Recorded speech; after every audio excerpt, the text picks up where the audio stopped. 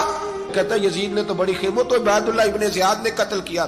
بے شرمو، اگر عبید اللہ ابن زیاد نے بھی قتل کیا تھا تو حکومت کس کی تھی؟ تو پھر یزید نے عبید اللہ ابن زیاد کو سزا کیوں نہیں دی؟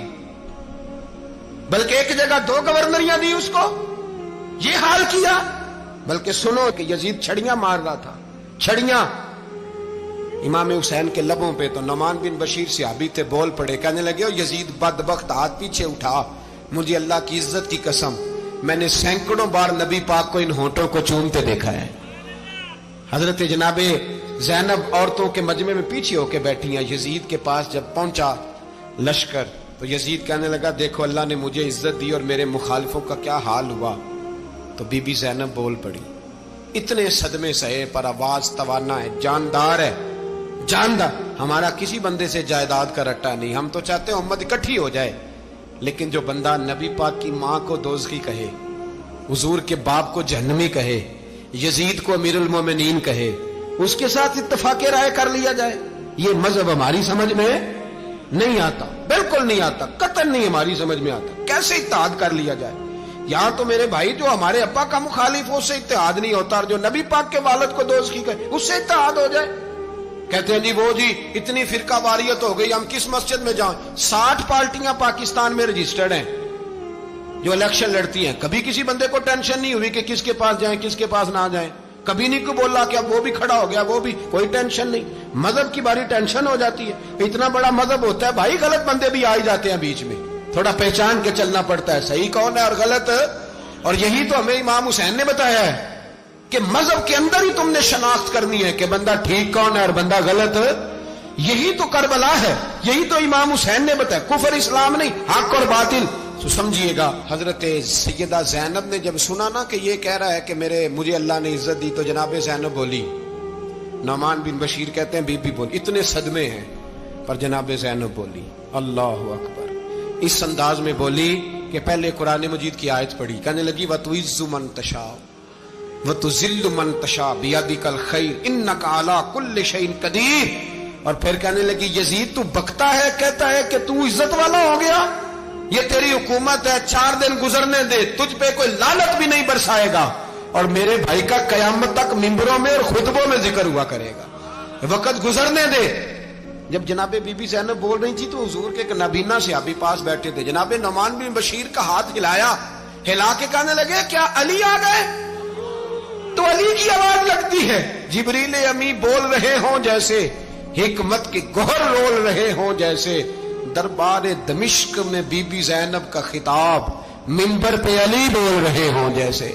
میرے بھائی بس کربلا والا قافلہ تو مدینے پہنچ گیا، 3 سال یزید نے حکومت کی، شرابیں عام ہو گئیں، مکے پہ حملہ ہوا، خانہ کعبہ کا غلاف جلا، مدینے پہ اس نے حملہ کیا، 3 دن مسجد نبوی میں اس نے گھوڑے باندھے، مسجد نبوی میں صحابہ کو نکال کے اپنا اس نے امام مقرر کیا، لیکن پھر امت نے اسے قبول نہ کیا، پھر وہ رسوا ہوا اور آج تک وہ رسوا ہے۔ لیکن امام حسین کا نام کل بھی زندہ تھا اور آج بھی۔ درس یہ ہے، پیغام یہ ہے، پیغام یہ ہے، یاد رکھو موت تیزی سے آ رہی ہے، ہمارے ساتھ والے دائیں بائیں والے سب چلے گئے، اسی طرح نمبر لگے گا، ایک دن اعلان ہوگا۔ ضمیر کے قیدی بن کے زندگی نہ گزارو، بالکل نہ گزارو، یہ تھوڑی سی زندگی ہے، دنیا سجن المومن۔ حق بات کرو، حق پہ ڈٹنا سیکھو، دین سمجھو، خبردار رسول پاک صلی اللہ علیہ وسلم کے دین میں ظالم، جابر، فاسق، فاجر کی کوئی گنجائش قطع نہیں ہے۔ اپنے آپ کو سمیٹو، اپنے آپ کو سنبھالو، دین میں اپنا کردار ادا کرنے کی کوشش کرو، دین طلب کرتا ہے ہم سے کہ ہم نے دین کو کیا دیا ہے. امام حسین نے سارا گھرانہ دین کے لیے دے دیا. ہمارا جو بچہ کسی کام کا نہیں رہتا اسے مدرسے داخل کراتے ہیں. ہم نے دین اتنا کمزور کر دیا ہے کہ عالم اگر شور نہ کریں، عالم اگر شور نہ کرے، زور نہ کرے، گھٹن والا ماحول ہو گیا. مذہب کی پوزیشن کمزور کر دی. اب جہاں تک اس بات کا تعلق ہے جی فرقے ہو گئے، تو میرے بھائی یہ کوئی اتنی خطرناک بات ہے، یہ کوئی اتنا مشکل معاملہ نہیں ہے. یہ تو امام حسین نے بتا دیا تھا کہ یزید کے طور پر ایک غلط فرقہ کھڑا ہو گیا ہے، لہذا اس کا مقابلہ کرنا ہے. اس میں کوئی بری بات ہے؟ لیکن ایک سبق ہے بزرگوں کا کہ اگر سچی بات بھی نہیں کرنی تو پھر اس منبر کا حق ادا نہیں ہوتا. جو سچ بولے وہ حسینی ہے، جو ظالم کے سامنے کھڑا ہو جائے وہ حسینی ہے. جو مصلحت کوش ہو، جو کہے ٹائم نہیں، گراؤنڈ ریالٹی نہیں، حالات نہیں، طبیعت نہیں، موقع نہیں، تو ابھی امام حسین کے پیغام کو نہیں سمجھا.